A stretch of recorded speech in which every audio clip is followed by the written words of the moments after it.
নমস্কার, প্রতিদিন রান্নাতে আরও একবার সকলকে স্বাগত জানাই। দেখুন, আজকে বানিয়েছিলাম পটাটো স্টিক বা বলতে পারেন আলুর ছড়ি। খুব ভালো হয়েছিল। তা সন্ধ্যের চায়ের সাথে সার্ভ করতে পারেন, সকলে কিন্তু খুশি হয়ে যাবে। বাচ্চারাও খুব ভালোভাবে খেয়ে নেবে। বাচ্চারা আলু পছন্দ করে, তাই এটা বানিয়ে দিতে পারেন। এর জন্য আমি এখানে 3টে মতো আলুকে সিদ্ধ করে নিয়েছি। এরপরে আলুর খোসাটাকে একটু ভালোভাবে ছাড়িয়ে নেব। আলু খোসাটা আগেও ছাড়িয়ে সিদ্ধ করে নিতে পারেন, তাতে কোনো অসুবিধা নেই। তবে আমি আলুর খোসাটাকে নিয়ে সেদ্ধ করেছিলাম, এরপরে খোসাটা ছাড়িয়ে নিচ্ছি। আলু খোসাগুলো ছাড়ানো হয়ে গেছে। এখন একটা বড় প্লেটের মধ্যে নিয়ে নিচ্ছি, মাখতে সুবিধা হবে সেজন্য। এরপরে আলুগুলোকে একটু মেখে নেব। দেখুন, মাখা হয়ে গেছে। এখন কিছু মশলার ব্যবহার করতে হবে, সেগুলো আমি এখন দিয়ে দিচ্ছি। প্রথমেই দিয়ে দিচ্ছি 2 চামচ মতো কর্নফ্লাওয়ার। আমি 2 চামচ ভর্তি করেই কর্নফ্লাওয়ারটা দিয়েছি। কর্নফ্লাওয়ার দিয়েই বানাতে হবে, কর্নফ্লাওয়ার দিলে এটা ভালো হবে। এখন দিয়ে দিচ্ছি স্বাদ অনুযায়ী বিট লবণ। আপনারা চাইলে রেগুলার সল্ট, যেটাতে রান্না করে থাকেন, সেটাও ব্যবহার করতে পারেন। এখন দিয়ে দিলাম হলুদ, আর দিলাম একটুখানি চিলি ফ্লেক্স। ঝাল যেমন খান তেমন নেবেন। আর দিয়ে দিচ্ছি জিরে গুঁড়ো আর ধনে গুঁড়ো। এরপরে এই সমস্ত উপকরণগুলোকে ভালোভাবে মেখে নেব। ভালো করে মাখিয়ে নিতে হবে সমস্ত উপকরণগুলোকে। হাতের সাহায্যেও মাখতে পারেন, তাতেও কোনো অসুবিধা নেই। হাতের সাহায্যে ভালো করে মেখে নিতে হবে, যাতে করে কর্নফ্লাওয়ারের দলা না পাকিয়ে যায়, ভালোভাবে আলুটা মাখানো হয়ে যায়। তবে একটা জিনিস খেয়াল রাখবেন, জলের ব্যবহার করার কোনো প্রয়োজন নেই।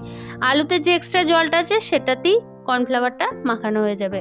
এখন দিয়ে দিচ্ছি কারি পাতা। এটা একদমই অপশনাল, যদি আপনারা না দিতে চান তো নাও দিতে পারেন, কোনো অসুবিধা নেই। আমি একটু কারি পাতা দিয়েছি, তাতে করে স্মেলটা খুবই ভালো আসে, এজন্য আমি কারি পাতার ব্যবহার করেছি। কারি পাতাটা কিন্তু আপনারা স্কিপ করে যেতে পারেন।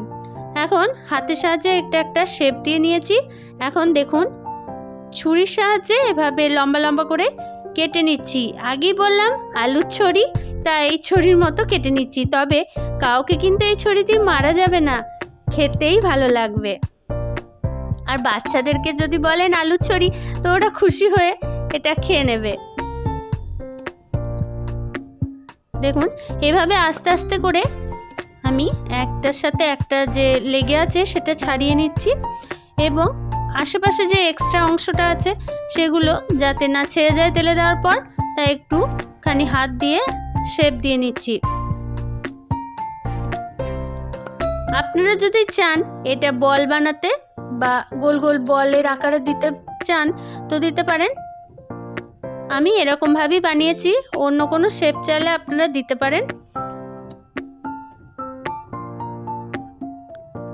দেখুন, এক্সট্রা আশেপাশে যে অংশগুলো রয়েছে সেগুলোকে একটুখানি চেপে সমান করে নেব।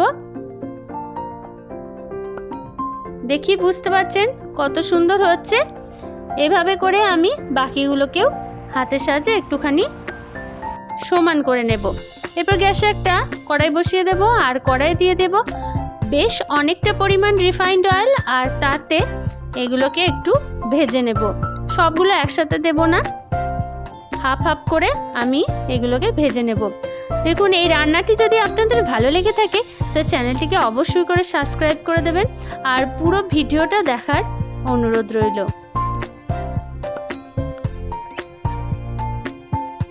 দেখুন, এভাবে করে আমি ডিপ ফ্রাই করে নিচ্ছি।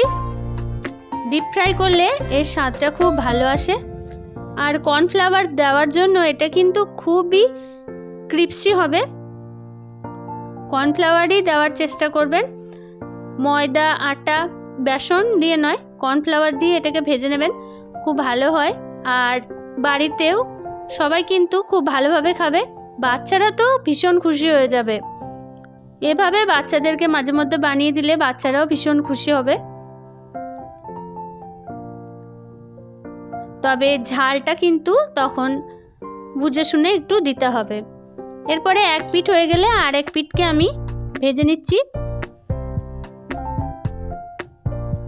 হালকা ব্রাউন করে ভেজে নিতে হবে। দেখুন এগুলো আমার প্রায় ভাজা হয়ে গেছে। আমি এভাবে করে বাকিগুলোকেও ভেজে নেব।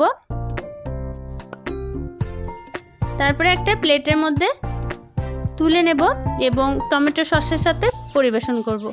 দেখুন আপনাদেরকে আমি দেখাই কত সুন্দর ক্রিপসি হয়েছে, খুব ভালো হয়েছিল। তাই আপনাদেরকে অনুরোধ করব একবার অন্তত বানিয়ে নেবেন, বাচ্চাদেরকে দেবেন। বাচ্চারা কিন্তু ভীষণ খুশি হবে, খুব আনন্দ করে খাবে। তাই বারবার বলবো বানিয়ে খান ও সকলকে খাওয়ান। ধন্যবাদ সকলকে ভিডিওটি দেখার জন্য।